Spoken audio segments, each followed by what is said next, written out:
How's it going, class? Welcome to lecture two. Today we are going to be talking about food, macronutrients, and the energy systems of the body, specifically bioenergetics, and how your body produces the most important energetic molecule in your body, known as ATP, the energy currency of the body. So we're going here. So the first thing we're gonna do is just go brief review of what we talked about in our last lecture, right? Motor unit is one alpha motor neuron and all the muscle fibers that it innervates, right? We should know this. Actually, I'm not sharing my screen with you because I'm a dummy. Here we go. There you go. Now you should see it. Perfect. Right. So, like we said, I talked about the Henneman size principle. So we should remember the Henneman size principle. That is the principle that states that all muscle fibers are recruited in size, starting with the smallest first. So starting from the smallest up to the largest, that's how muscle fibers will always be recruited. And then force versus velocity, right? The force velocity curve. As you move faster, it's harder to produce force, right? You're not allowing proper time for those cross-bridge cycles to occur, right? As well as you're not allowing time for the type 1 fibers to develop force because they take a little bit more time. So you're not able to produce as much overall force, right? That's why you see the world's strongest man, people lifting really, really heavy weights, right? They generally do it very, very slowly, right? As well as remember that contractions come from the CNS, right? You have an action potential sent down by the brain to the alpha motor neuron. That alpha motor neuron is then going to stimulate muscle contraction by releasing acetylcholine at the neuromuscular junction at the motor end plate. That is going to stimulate calcium release from the sarcoplasmic reticulum, which is going to move through the T-tubules, right?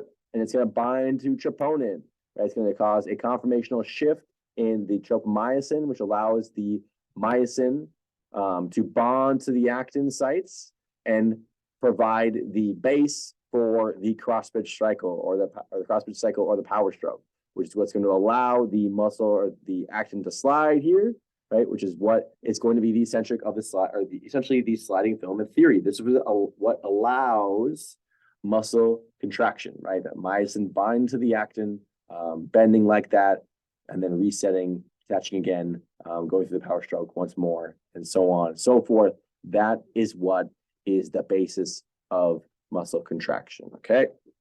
So if we have any questions about that, I know that muscle contraction and cross-bridge cycling is relatively complex and it's hard to understand. Please feel free to ask me more questions about that. But today, food really is fuel. So we're going to talk about how macronutrients are broken down, essentially what they're broken down for, how ATP is produced, and what those macronutrients themselves are, right? So the body's energy, right? Metabolic processes in the body are fueled by adenosine triphosphate, ATP. We should have heard of this before. ATP is the energy currency for the body. All energetic active processes within the body are fueled by ATP. The macronutrients, carbohydrates, fats, protein, those do not directly fuel anything. Those must be processed and broken down to produce ATP, which can then be used to do any sort of active process. And as we should know, if we remember biology, right? The mitochondria is what? Mitochondria is the powerhouse of the cell, right? We should have heard that. We should remember that, right? ATP is synthesized in the cell's mitochondria. That's where it is made, right? As well as we'll talk about sometimes when it's made outside of mitochondria via anaerobic mechanisms, right? But for the most part, remember the mitochondria is where we produce our ATP, right? So there's negative feedback that regulates ATP production. So as we produce more ATP, we should remember negative feedback loops. As we produce more ATP, that's going to stimulate the down regulation of ATP production. As we use up ATP and that pool of ATP gets smaller and smaller and smaller, that's going to stimulate the resynthesis of ATP, right? Just like any sort of supply and demand, right? If you're using a lot of ATP, right, you're going to need to supply more ATP. If you're not using a lot of ATP, you don't need to supply as much, right? So that changes with energy expenditure, right? So we'll talk about a calorie as well. A calorie, peak calorie is the heat energy required to raise 1 gram of water 1 degree Celsius, right? So it's 15.5 or 14.5 to 15.5. Just one empirical calorie is the heat needed to raise the temperature of water 1 degree Celsius. Now, a food calorie, a dietary calorie that you see on your Wheaties box or you see you see on your energy drinks or your food or whatever it may be, that is a dietary calorie, which is technically 1,000 food, or essentially 1,000 energy calories, right? So an energy calorie is the amount of energy needed to raise 1 gram of water 1 degree Celsius, while a dietary calorie, a food calorie, is 1,000 of those calories, right? The reason that it just says whatever it might be, let's say you have some Lucky Charms and it says 120 calories per serving, right? That's technically 120,000 calories, right? You add those 3 zeros on. Obviously, it's just easier to write 120, so that food calorie conversion has been made for easier digestion by individuals. Next one, we're going to talk about ATP, right? Sorry, lost here. ATP, right? ATP plus water plus ATP synthase equals ADP, PI, inorganic phosphate, and energy. So this is what all energetic processes are, right? So ATP goes to a site where it is needed. ATPase, the enzyme that breaks down ATP, does its job and it releases energy, which allows us to do some sort of movement, right? The energy is released from the high energy bonds, ATP, adenosine, and then 3 phosphates. When this bond is broken, it releases energy and heat, which allows us to do some sort of action, whether that be moving substrates across the endothelial lining, or across the cell membrane, whether that be muscle contraction, whether that be any sort of in-cell process that requires energy, it's going to use ATP in this manner. Now, there's 3 energy systems that provide ATP for the body, right? The first one we're talking about is the phosphocreatine, also known as the phosphagen system, also known as the AT-PCR system, right? So those are all names for the same thing. That is your fast energy system. We'll go over these in a little bit more detail in a second here. Anaerobic glycolysis, right, which utilizes the Cori cycle and just specifically glycolysis, right, is going to be a very fast portion or very fast system for providing energy, but it's not quite as fast as the phosphagen system. And then finally, we have aerobic glycolysis, also known as the oxidative system. Now, I like to use the term the oxidative system because I feel it makes it less confusing. People think of anaerobic glycolysis versus aerobic glycolysis, right? It's called aerobic glycolysis because it begins with anaerobic glycolysis and then it moves into more areas of the body, specifically the mitochondria, right? All these names that I've said, aerobic glycolysis and oxidative system, they can all be used interchangeably, but for the duration of this course, you'll probably hear me say phosphagen, you'll probably hear me say the glycolytic or glycolysis, and you'll probably hear me say the oxidative system, right? The oxidative system or the aerobic glycolysis includes the Krebs cycle and the electron transport chain. So the phosphocreatine system, right? This is your short duration, high intensity energy system. This is meant specifically for sprinting, weightlifting, jumping, anything that is extremely explosive, right? So trying to lift a weight 1 time as fast as you can, doing one RM, trying to sprint for 5 seconds, right? The maximal duration of the ability for this energy system to produce ATP at this fast rate is about 10 seconds. So it's not very fast at all, right? It does not, or it's not, excuse me, I'll take that back. It is very fast. It does not last very long at all. So the ability of this energy system to produce all this energy does not last very long. That's why you see, if you've ever tried to sprint, right? If you go out right now on the road and sprint like a buffoon, right, in your neighborhood, right, you're going to look silly. But at the same time, you're going to find that you can't maintain that maximal pace for very long. Now, there's mechanisms of fatigue that are in play here, but also the phosphagen system, the phosphocreatine system here is actually not able to produce ATP for that long. And therefore, since you're not producing as much ATP, you cannot do as much work, you cannot get as much force from the muscles, and therefore you're going to begin to slow down. Now, looking at this, we look at PCR. So this is phosphocreatine, right? Phosphocreatine right here. This is what's going to give its phosphate group, right? It's going to give its phosphate group to ADP so that we can resynthesize more ATP, right? And this is what we need. We need this ATP to go to our different locations so that we can do some sort of energetic processes. This phosphocreatine, right, is what's holding on to that phosphagen in the meantime, right, so that we can quickly replenish it. The reason that this energy system is so good, it's so explosive at providing energy, is because this is just one quick reaction. The release of the phosphate from the phosphocreatine binding to the adenosine diphosphate is one quick fell swoop, right? It happens very, very quickly here. And since it's happening so quickly, that is what allows us to produce lots and lots of force and do things very, very explosively. Now, creatine, right? Creatine, we talk about creatine, you hear about it used in as a supplement, right? So I'm not going to sway you to take creatine. I'm just going to make this statement. The ISSN, the International Sports Supplement or Sports Nutrition, I can't think of the word, corporation, right? The leading policy maker, the leading developmental company, the leading organization in the field of sports nutrition states that creatine, aside from whey protein, is the single most effective and safe supplement for consumption for the improvement of muscle strength and muscle hypertrophy. Now, there's a lot of research out there that's showing that creatine is even good for a lot of things in women's health, good for cognition, good for some aerobic principles, not all aerobic performance, but creatine has a wide variety of uses. Now, I'm not telling you to go take it.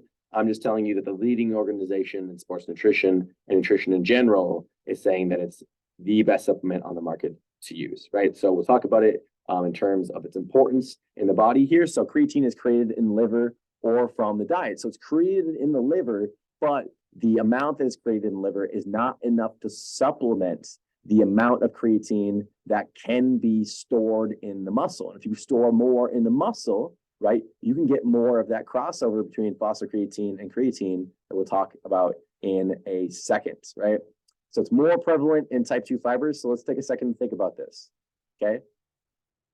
Actually, we'll talk about that in a second here, right? So it also has urogenic function, which means it increases training tolerance, right? So we'll talk about what I was saying here, right? So why would it be important in type 2 fibers? So we see we have our creatine here, right? We have phosphocreatine, right? This is the phosphagen, the phosphocreatine energy production system that we talked about just back here, right? Very, very quick reaction because it's very, very simple, okay? This occurs very, very rapidly and in type 2 fibers. That makes sense. We want the fastest rate of production of energy in our type 2 fibers because they're the ones that are going to burn the most energy the most quickly, right? We want that firecracker going off in those type 2 fibers so that we can make an explosive movement, okay? So now what's happening is the phosphocreatine is donating its phosphate group to ADP right here so that we can make ATP, right? So we can make ATP. This phosphate group is attaching to this ADP, which is then going to make our ATP, right?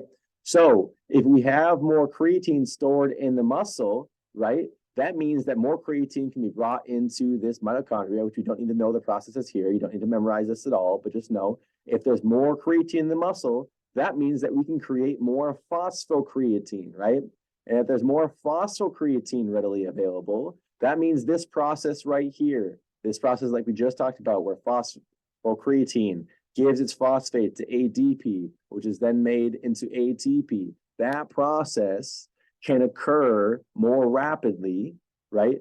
And therefore can provide a boost to your exercise. Now, the way that this really manifests in training is that creatine doesn't allow you to lift heavier on the first lift, right? You're not going to take creatine for a week and then just pound out a 25% increase under 1 RM. What really is occurring is that because you are getting greater energy resynthesis, greater ATP resynthesis, in between your first and second set, you recover more fully in terms of your ATP resynthesis, which allows you to work harder on your second set. If you're working harder in your second set, that means a little bit more stimulus, a little bit more muscle damage, which means that you get more muscle gains, right? And then so on and so forth. Between your second and third set, you get a greater ATP recovery. The pool of ATP recovers more, which allows you to go again, work harder on your third set and then on your fourth set, right? So over time, creatine is extremely effective in augmenting muscle strength gains and muscle hypertrophy gains because you're allowing yourself this greater ATP pool to draw from to produce force through those movements, right? So creatine supplementation, upper limb strength, right? Essentially, this is a systematic review and meta-analysis, right? This is just showing us, right, the positive effects of taking or creatine supplementation, right? The amount, and obviously you're going to see with all things, there's going to be times when it doesn't affect or it affects a little bit in the opposite manner, right? But for the most part, we see a very, very positive trend here of what creatine supplementation does for muscle size and muscle strength. Right, here's another review. We don't have to go over this one, but you can look at this if you wish, right? So as well, we're going to look at creatine supplementation and VO2 max, right? Creatine supplementation and VO2 max. Now, it doesn't usually affect it very, very strongly. We'll go into a little bit of why that occurs, right? But if you can think about it right now, remember what phosphocreatine and creatine is used for, right? Explosive movements. And as we learn about VO2 max, you're going to find out that VO2 max is the body's maximal ability to consume oxygen, right? Which is usually done during slow tempo, long duration sports, right? So the supplementation of creatine, which is useful for phosphocreatine, the phosphagen system for explosive movements, probably isn't going to affect your long duration performance as much as it's going to affect your short duration explosive performance, right? Next thing we're going to talk about is glycolysis, which is used in the glycolytic system, specifically anaerobic glycolysis here, right? So anaerobic and aerobic glycolysis have the same initial steps. So anaerobic and aerobic glycolysis, or the oxidative system, have the same initial step, right? We are breaking down glucose from the bloodstream and glycogen stores to produce ATP, right? So we're going to talk about glucose and glycogen, right? Essentially, they produce, let's just say 2 ATP. We can get into why glycogen produces 3 ATP in a second here. But more importantly, they're going to produce these 2 pyruvate molecules, which can be brought into the electron transport chain and Krebs cycle, right? Phosphofructokinase is the key regulator of all the reactions. This is the rate limiting step. Essentially, this is the enzyme that if you have more of it, glycolysis can occur more quickly. And if you have less of it, glycolysis occurs more slowly. This is the rate limiting step. So this is the main regulation point for glycolysis, right? So we'll get into it a little bit here. We'll talk about, right? So it's moderate duration, moderate intensity, up to about a minute. So we had our phosphagen system. That's for about 6 to 10 seconds. And then up to about a minute. It can get a little bit longer than I would say more up to like 2 minutes for anaerobic glycolysis, right?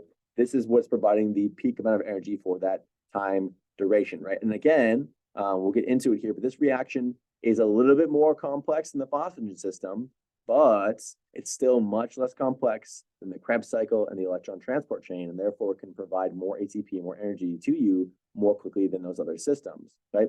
So this occurs in working muscle. Glucose from the blood or the glycogen stored in the muscle is what is utilized for this process, right? About 2,000 kilocalories, or 2,000 food calories of glycogen are stored in the liver and muscles, right? So stored glycogen not easily moved from distant muscles to working muscles, right? So once it's stored in, let's say, your bicep muscle, is not very easily moved down into your quadriceps muscles, right? So that's why if you do some sort of strenuous workout, it's usually good to have some carbs in your diet so that you can replenish the carbs that are in whatever area you just exercised, right? So no oxygen is present, right? Hence the name anaerobic. Anaerobic means no oxygen. Aerobic means oxygen, right? So no oxygen is present, and lactate can be formed during this process. So you've probably all heard of lactic acid. The lactic acid is a little bit of a misnomer. Okay, so people tend to think, right, this lactate being produced, right, this lactate is the problem, right? That's what people tend to think. It's really not the case, right? So lactate and hydrogen ions, or acidosis, are produced at the same time, right? So these hydrogen ions, this acidosis, is what is directly affecting cross recycling, is going to cause more of the fatigue, right? The lactate itself is actually mostly good, which we'll get into in a little bit here, but the lactate itself can be function as a buffer or be utilized as a fuel source, okay? So we see here in the liver, right, glucose can be mobilized, brought into the blood, and then into the muscle, right? And this lactate can go back through the blood into the liver, where it can be resynthesized through gluconeogenesis back into glucose. Now, this process of gluconeogenesis is very, very inefficient, so we try not to do this, right? That's why short duration extremely strenuous exercise does not last very long because it is super inefficient, right? It takes a lot of energy, we have a lot of inefficiency occurring, right? So to produce this glucose from this lactate, we need to take in 6 ATP molecules, which is more than a glucose molecule will even give us in the first place. So this process essentially gives us a negative ATP deficit, right? So we don't like to do it. We don't like to rely on it. And hence why when you do short duration intense exercise, it cannot last very long, okay? So aerobic glycolysis, right? So this begins in the same way, right? The oxidative system, it's long duration, low intensity. So we need to go through this glycolysis. This glycolysis, like we just talked about, occurs just like it would before, right? It produces ATP, it produces our high energy electron carriers here, these NADHs, as well as it produces our hydrogen ions, which causes acidosis, right? Now, if you're working at a really, really low duration or really low tempo, really slow exercise, it's not very strenuous, right? You can clear these hydrogen ions very easily, right? So during long duration exercise, when you're going through glycolysis relatively slowly compared to high intensity exercise, these hydrogen ions get clear. That's why fatigue doesn't manifest as much as if you're doing a really slow jog versus like a really, really fast sprint. Now, for aerobic glycolysis or the oxidative system, the pyruvate that we created, right? The pyruvate, the pyruvic acids that we created are pumped into the Krebs cycle where they turn out a little bit more ATP, but more importantly, the Krebs cycle pumps out even more of these high energy electron carriers, right? These high energy electron carriers then move down to the electron transport chain, which produces most of our ATP, right? We see a big bump of ATP right here. We have 38 ATPs total, and we net about 32. So the breakdown of one glucose molecule nets about 32 ATP, right? So to review that, right, we go through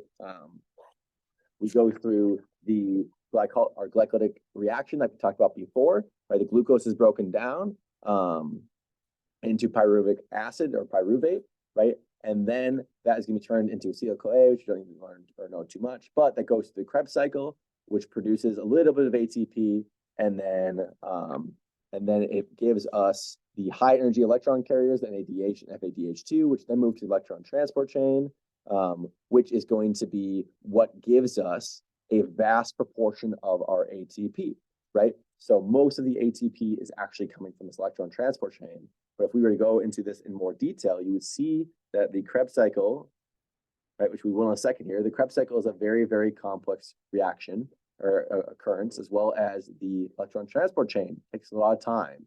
So even though it takes a lot of time, it provides us with the greatest amount of energy. So it's the most efficient form of producing ATP. It just takes a lot of time. So if you think about that right now, glycolysis is very, very fast but inefficient. So it's used for short duration sprinting, right, or explosive movements. Now, the aerobic system is very, very long, but it's the most efficient. So that's what we want to use for our long duration exercises, right? All right, so moving forward here, right? So this is the aerobic glycolysis of carbohydrates specifically, right? So glucose represents for carbohydrates. We'll get into fats in a little bit here.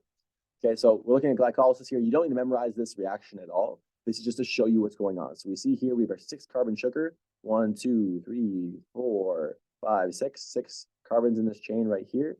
This is broken down through a variety of reactions, right, with different enzymes. Here we see our phosphofructokinase, right?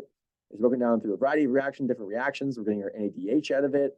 And we end up with our pyruvate, right? We see ATP is created here as well. ATP is also used in this reaction, right? But we get our high energy electron carriers produced, our ATP produced, and then we get pyruvate made, which is going to then move into our Krebs cycle, right? So the Krebs cycle, also known as the citric acid cycle, as we can see here, you don't have to memorize these individual things, whatever they are, right? You should definitely know what pyruvic acid or pyruvate is, and you should know what acetyl-CoA is, right? These are the things that, or this is the reaction that is going to produce us these high energy electron carriers, which we're going to need. Now, remember, we said we saw 6 NADHs created.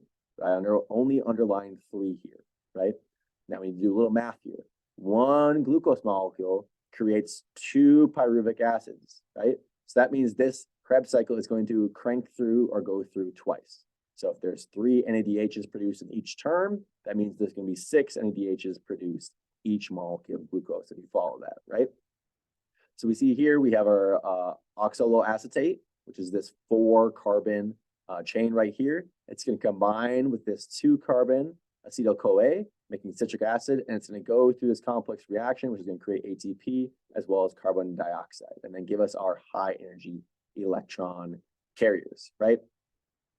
So this is the reaction that gives us our high energy electron characters, right? Or carriers, right? We see the Krebs cycle up here as well. I'll get my face out of the way there, right? Going through this entire reaction. Again, you don't need to remember like malate or succinate, right? Or any of these things. You should know the beginning and the end though. You should know pyruvate's important, acetyl-CoA is important, and you should know basically that NADH, FADH2, and ATP are being produced in this reaction.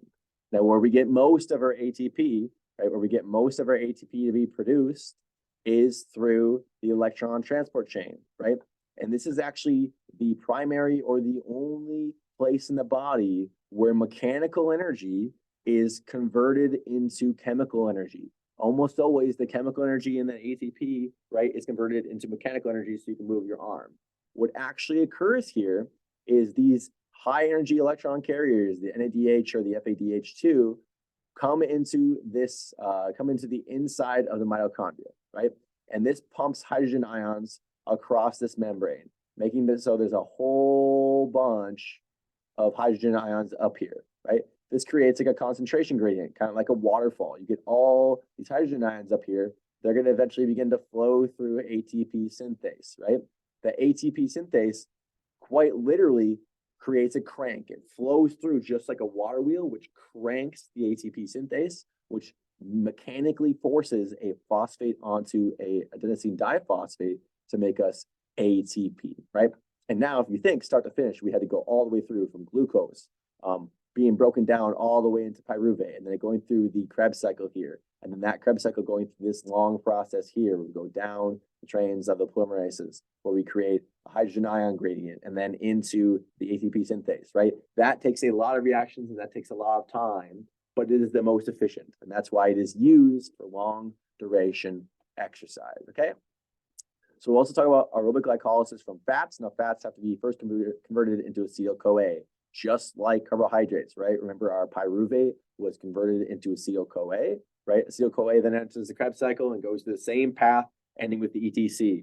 So the fats here, right, these long carbon chains are broken down into little 2-carbon chains, the acetyl-CoAs, right, broken down into little 2-carbon chains. And then the reaction from here on, this acetyl-CoA is the exact same as it is for fats or for carbohydrates.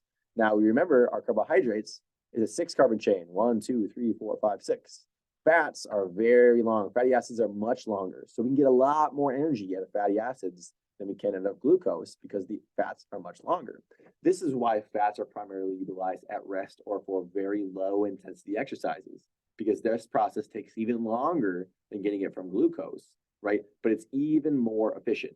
Fats yield about 3 to 4 times more ATP than carbohydrates. So per free fatty acid, we have about 100 plus ATP molecules. So even though, again, it takes a little bit longer, right, it is even more efficient. So that makes sense, right? The things that provide very fast energy are super, super inefficient. I like to make the analogy between a firecracker and a log, right? We've all probably lit up a firecracker or seen a firecracker, and we've all probably sat around a bonfire or seen a fire, right? If you want really, really explosive energy, you light the firecracker and it goes off, right? But if you wanted to keep a room warm, a firecracker would be a terrible choice, right? Because it's releasing all of that energy at once. It's not going to keep the room warm for a long duration, right? Now, if you want to keep the room warm, you would start yourself a fire and then eventually add bigger and bigger logs. And these bigger logs take longer to burn, but they slowly release more energy and they release energy more efficiently, which is going to keep that room warmer for longer, right? Same thing here, right? Same thing we're talking about here for the most part, right?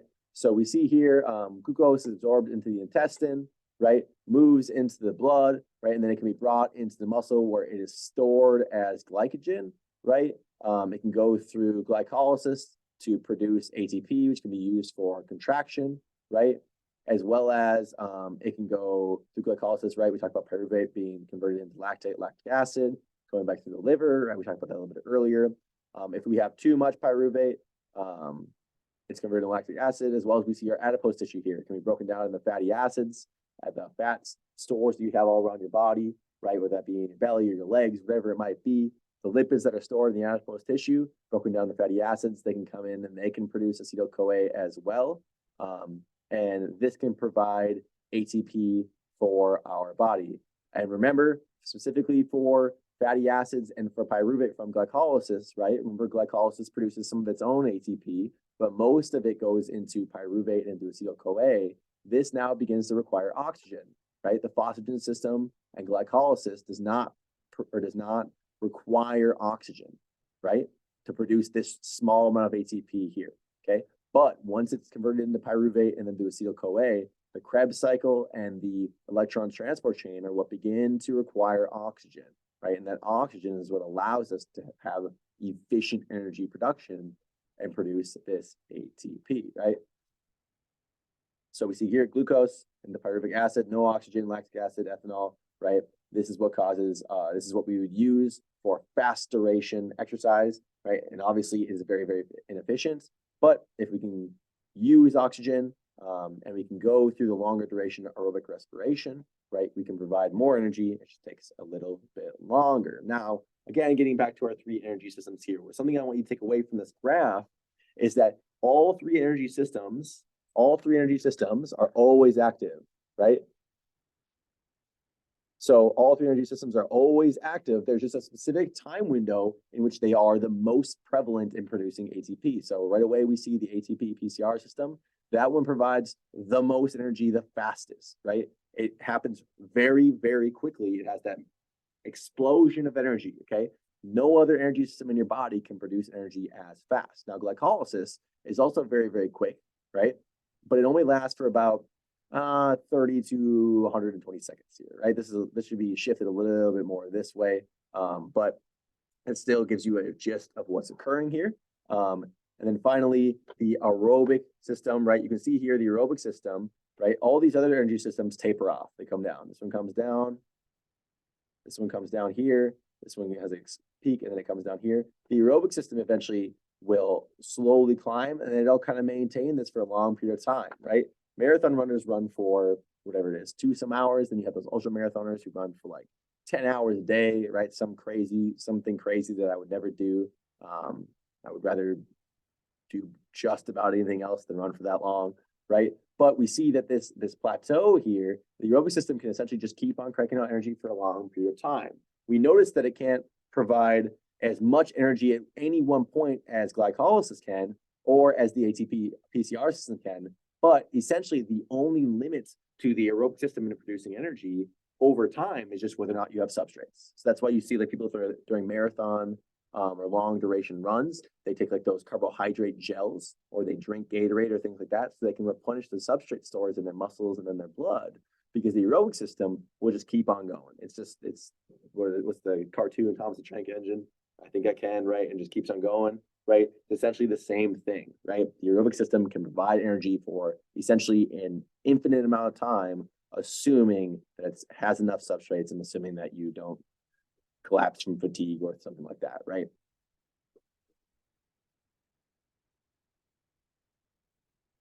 Right, so we see here, we can also see again at the inefficiency, so anaerobic glycolysis, right? We see here 2 to 3 ATP molecules produced, very, very inefficient for one glucose molecule. Aerobic glycolysis, or the oxidative system here, right? A little bit more efficient, 30 to 35. And then aerobic lipolysis, or the breakdown of lipids, which are fats, right, is even more productive. But again, we see here anaerobic glycolysis produces it the fastest. Aerobic lipolysis produces it the slowest, right? So there's this trade-off between how fast you can produce it and how efficient the process of producing it is, right? Let's take a peek at this, right? So we look at our systems here, right? ATP, PCR, glycolysis, oxygen necessary. No. For oxidative, right? Carbohydrate for the aerobic metabolism of glucose and the aerobic metabolism of fat, right? Oxygen is required, right? Relative rate of ATP formed, right? The PCR system can form ATP extremely fast compared to the oxidative system for lipids, right? But only one ATP molecule is formed. So I'm really beating the dead horse here, right? But the more efficient it is, the longer it takes to get there, right? And then the less efficient it is, less efficient it is, the quicker it can produce that energy. So what we're talking about here is essentially just these energy systems, right? Knowing the difference between these two. I'm not going to ask you really, really specific questions. I'm not going to say, what's the relative rate of ATP formed per second for ATP PCR?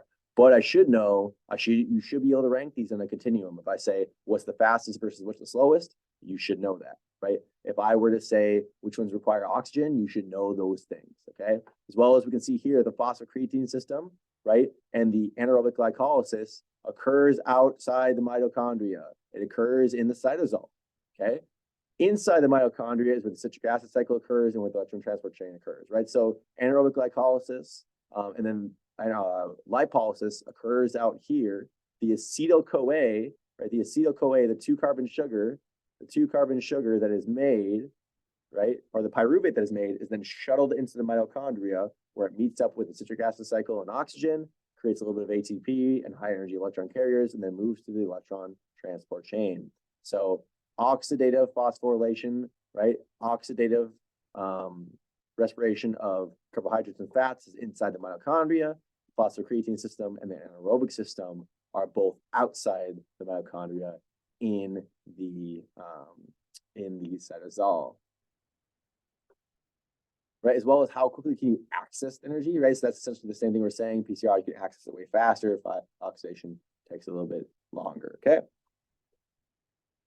All right, so we'll talk about the caloric value. So I am going through this. This should be reviewed for everyone, but I'm going through this because it blows my mind how many people do not know the caloric density of foods, right? People talk about kind of wanting to cut weight, okay? And they'll say, well, you could need to cut out carbs. That's silly, right? Cutting out all carbs is absolutely, it's just silly, okay? Carbohydrates are extremely important for higher intensity exercise, right? Obviously, if you want to cut down on weight, you need to cut out all macronutrients, right? The most important one will probably be fats, right? Per 1 gram of fat, you have 9 calories, right? So if you were to eat 10 grams of fat, that's 90 calories. If you were to eat 10 grams of carbohydrates, that would only be 40 calories. And then something that a lot of people don't know is that carbohydrates and proteins carry the same caloric density. Now, if you're trying to lose weight, right, it's all about caloric deficit. We might talk about this a little bit later in the class, but let's say you are burning 2,500 calories a day, 2,500 calories a day. If I supplemented you with whatever it is, it does not matter. I could give you Twinkies. I could give you 2,000 calories of Twinkies, right? Now you're consuming 2,000, you're burning 2,500. That means you are in a caloric deficit of 500 calories a day. And we're assuming that you're getting all of your nutrients from the Twinkies that you need, the micronutrients, blah, blah, whatever, right? Just for caloric deficit's sake here, this is the conversation. You are in deficit of 500 calories a day, no matter what you eat, right? Obviously, Twinkies will make you feel lethargic and slow, but if you're 500 calories under the amount you're burning every single day for a week, that's 3,500 calories. That's 1 pound of fat. 3,500 calories is a pound of fat. No matter what you eat, if you're in deficit, you will lose weight.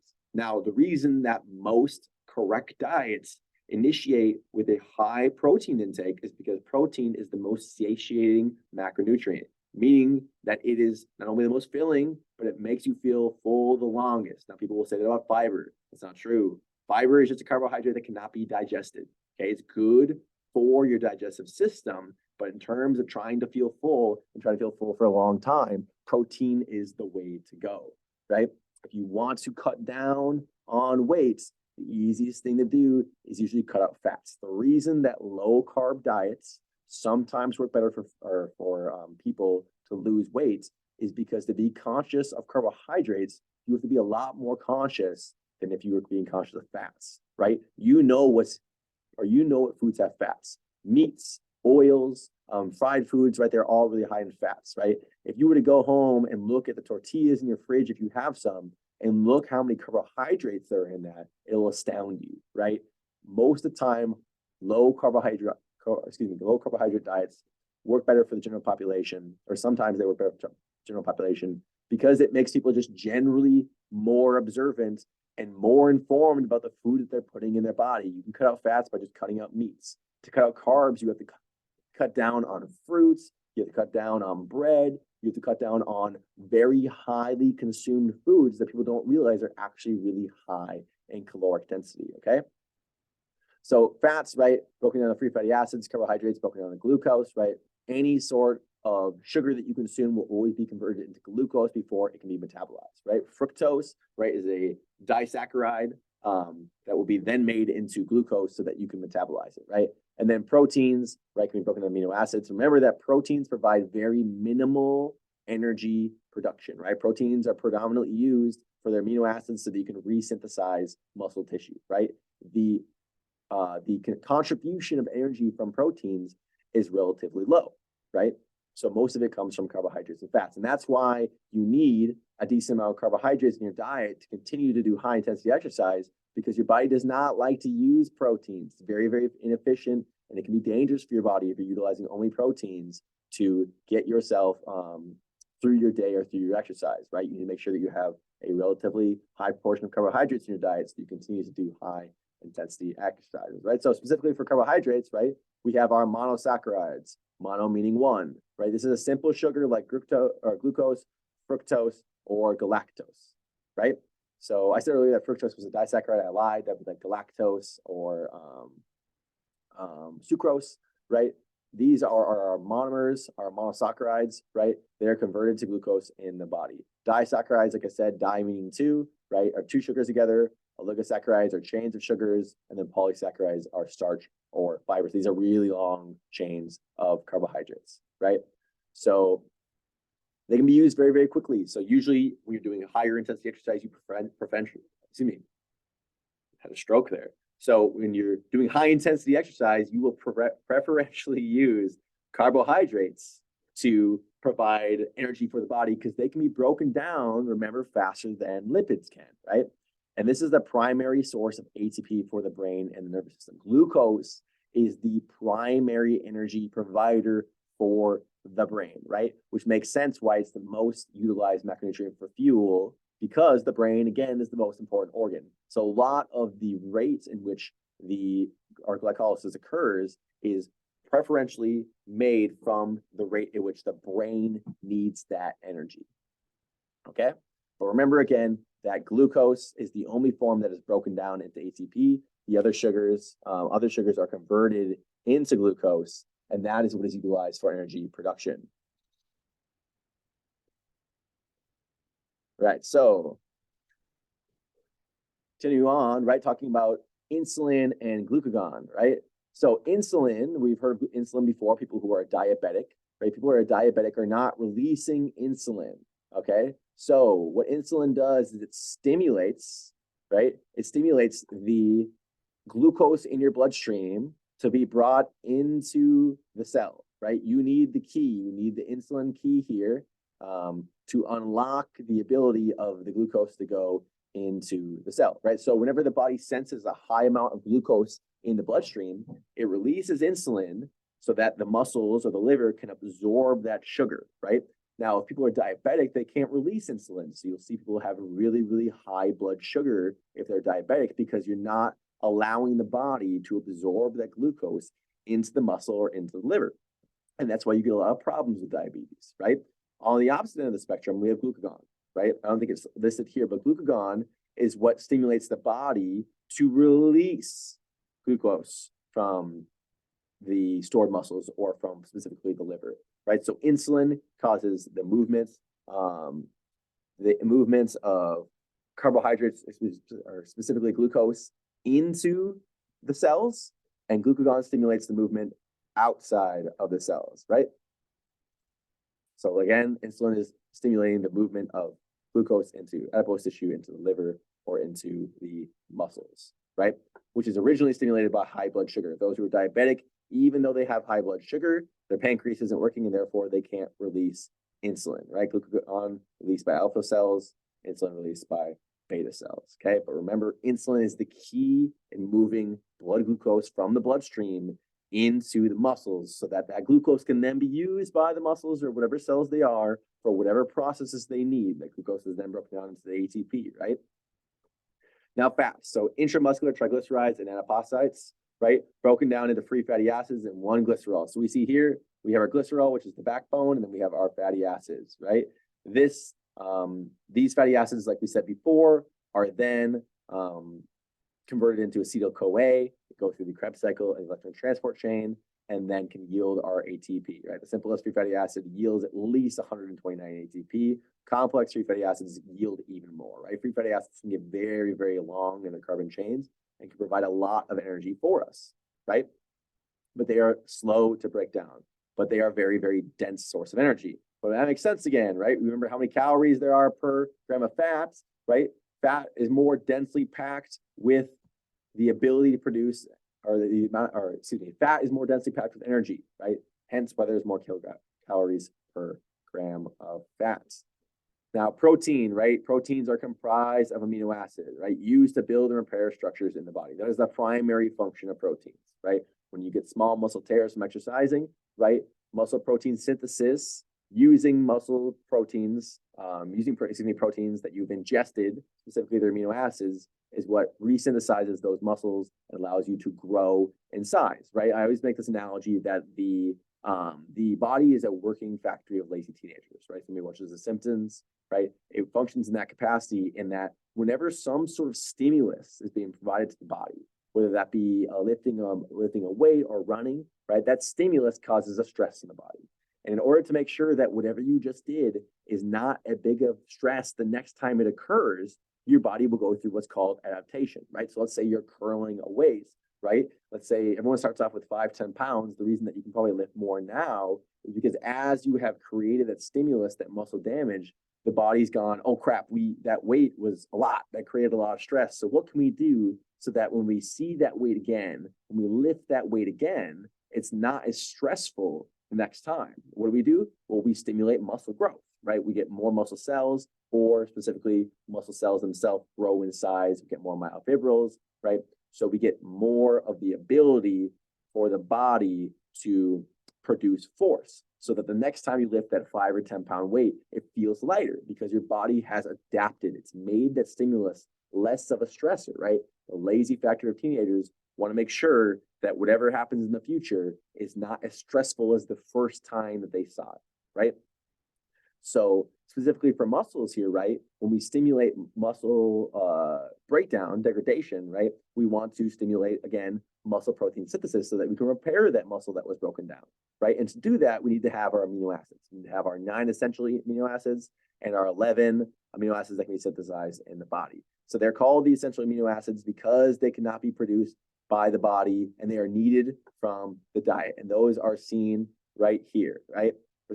Usually 9, but if you're a child, histidine is an extra one. Okay, you learn to produce histidine over time. Okay, these are the amino acids that need to be provided by your diet in order to provide adequate muscle protein synthesis. And if you take whey protein or you take protein supplements like I do, right, you will notice that these 9 proteins are usually the highest in concentration because they are needed in higher amounts, right? They're not synthesized by the body, so you need to supplement with them or eat more foods containing them in order to get that amount of amino acids that you need, right?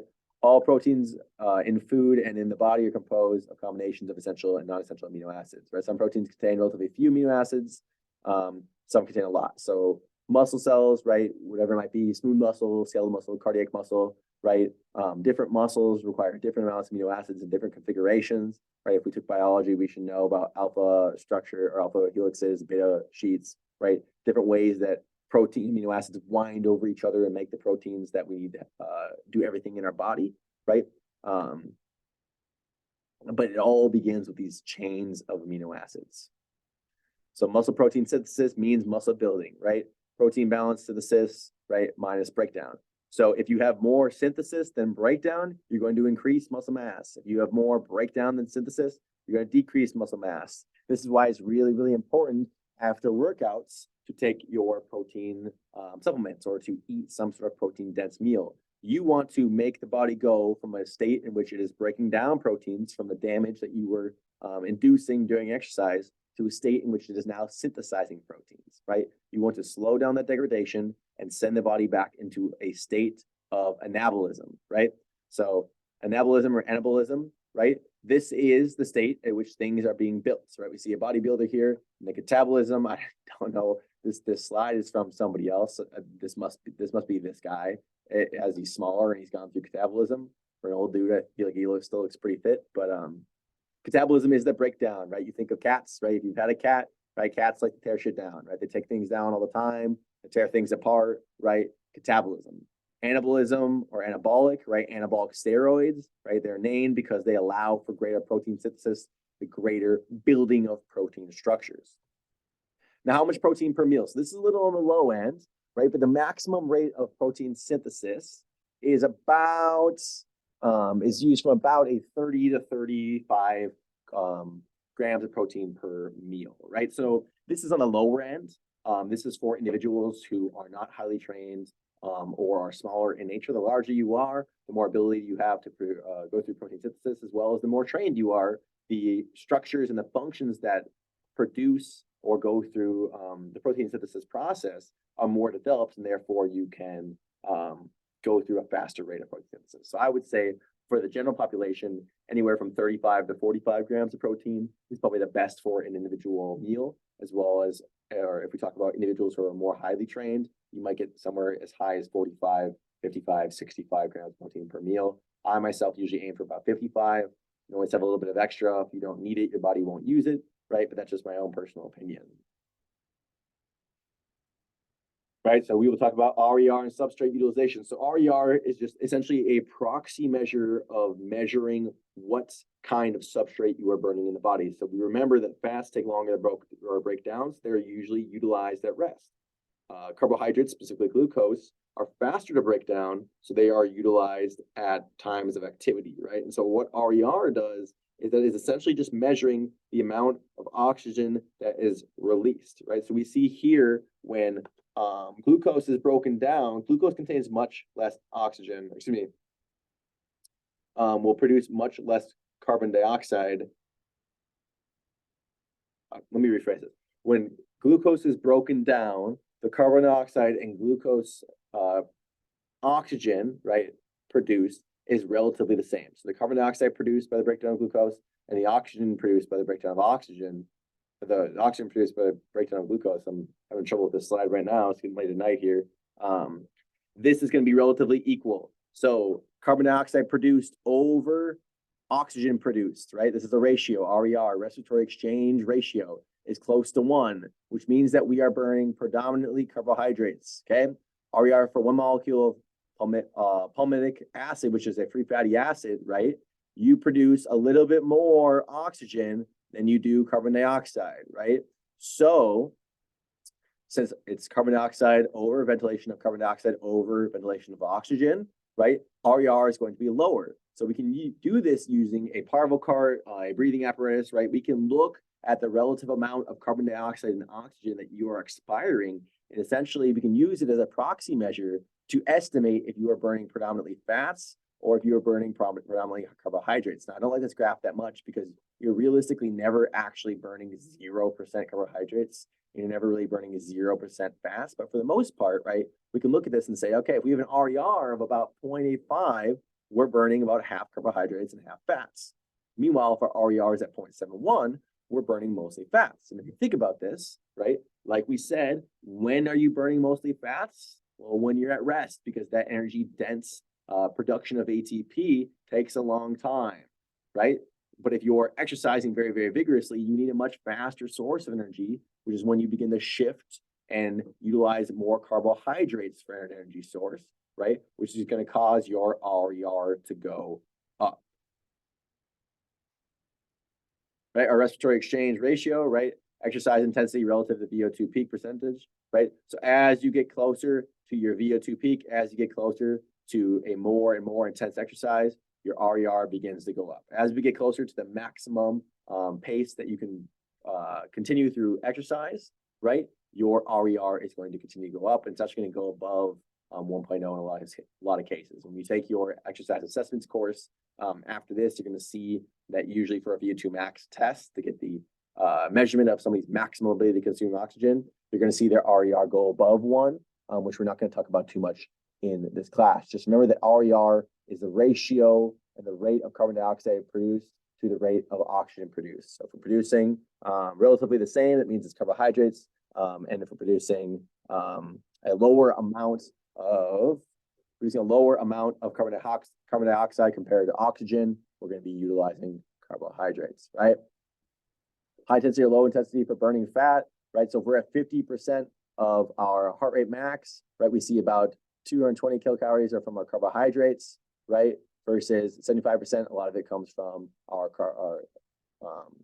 lot more comes from carbohydrates. Meanwhile, at the same pace, right, at 50 and 75, you're essentially getting the same amount from fat. So that's telling you that there's a cap, there's a ceiling on the ability to produce calories from fat. There's a maximum pace in which you can do it, right? What really begins to occur as you begin to get more and more intense in your exercise is you keep the oxidation of fat pretty much the same, right? You keep the amount of fat being turned into ATP relatively the same, but the oxidation and the production of ATP from carbohydrates begins to ramp up very, very rapidly. So we see where energy is stored in the body, right? We see a little bit in muscle fat, right? We see a little bit in muscle glycogen, liver glycogen, the remaining 4% of the body.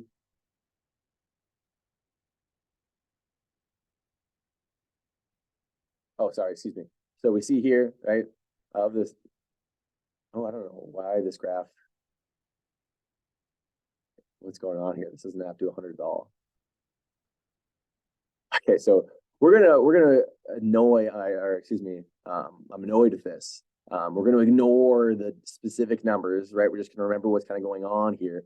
Most of the energy in the body is stored in the adipocytes, right? It's stored in the fat around the body, right? A decent amount of it is stored in muscle fat. A little bit more is stored in muscle glycogen or the muscle carbohydrates, and a very small portion of it is stored in the liver, right? So ignore these numbers, right? Ignore these numbers. Just know that most of it's stored in fat, a little bit stored in muscle fat, a little less in muscle glycogen, and a little less in liver glycogen. Okay, so I apologize for that. It's a great way to end the lecture here. But essentially the summary of this, right? Carbohydrates, proteins, and fats are all macronutrients to provide energy to active muscles and all other cells and are needed by cells to perform many other functions vital to life, right? You do not use carbohydrates, fats, proteins directly for energetic processes. They must all be broken down. Carbohydrates and fats specifically must be broken down into ATP so that we can do those energy processes. Meanwhile, protein is usually broken down into its constituent amino acids so we can go through protein synthesis. Now, phosphocreatine, right? That's our short duration, high intensity, high ATP production rate.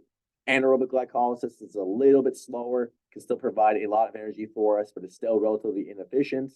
Aerobic glycolysis, also known as the oxidative system, breaks down glucose and glycogen or fat with oxygen, right? All of those things break down fat or carbohydrates via glucose using the Krebs cycle and the electron transport chain. Remember, this is long duration, it takes longer, but it provides us a lot more ATP over time. Even though the production rate, the speed of production is much lower, it is much more efficient, those things are much more energy dense and allows us to provide more ATP over a longer period of time, right? And the balance between the metabolism of carbohydrates and fats is what supplies ATP for muscle contraction and other cell functions. As you shift from a more restful state to a more intense state, you're going to shift from the metabolism of fats into the metabolism of carbohydrates, and then even into the utilization of the phosphagen system and the phosphocreatine system, like we talked about, right? And then food proteins provide the amino acids needed for repair for rebuild muscle and other tissues, right? So in summary, right, this is talking about the energetic systems. This is talking about macronutrients, what we need, right, and the disparities between these things. Now, I know there's a lot of misconceptions out there about diet, about protein intake, about fat utilization, about what's important, right? With these things, you just remember to keep a critical eye out, right? You see a study that comes out and says, oh, if you do this, you'll burn more fat, right? You got to look more into it than that. Just because you're burning more fats does not mean that you're burning more calories. Just because you're burning more carbs does not mean that you're burning more calories. Just because this study says that intaking protein at this very specific time is good for muscle growth, right? You got to look more into it. What kind of exercise are they doing? What's the duration of it? What's the rest times, right? With this, and what you'll hear from me a lot in this course is that you need to keep a critical eye out, because if you were to ask me a question about this stuff, I would say, this is what we think right now. This is what we think this is what the best evidence is giving us, right? Usually in the exercise field, there's a lot of morons, right? And there's a lot of people that are trying to make money really, really quick because a lot of people are really, really lazy and they want to lose fat and gain muscle really, really quick. And they don't realize that to get where you need to be, it takes a lot of work, right? You see those big bodybuilders, you see those extreme athletes, they are very, very disciplined and it takes them a lot of work. Even the dude in the commercial that has a six pack, or the girl in the bikini commercial who looks really, really fit, right? They go through a strenuous diet and a strenuous exercise program to keep their bodies looking that good. Nothing ever happens in that case very, very quickly, right? But because people want to cheat the system and lose weight as fast as possible, there are people that will sell them crap. They will sell them effectively bullshit so that they can do that quicker when in reality it does not work, right? So like I said, if you're going to ask me these questions, I would say this is what we think work best. This is what we think we know right now, right? Remember that people that deal in absolutes and tell you that this is the only way and that's the only way, right? They're likely not as informed, they're likely not as educated, right?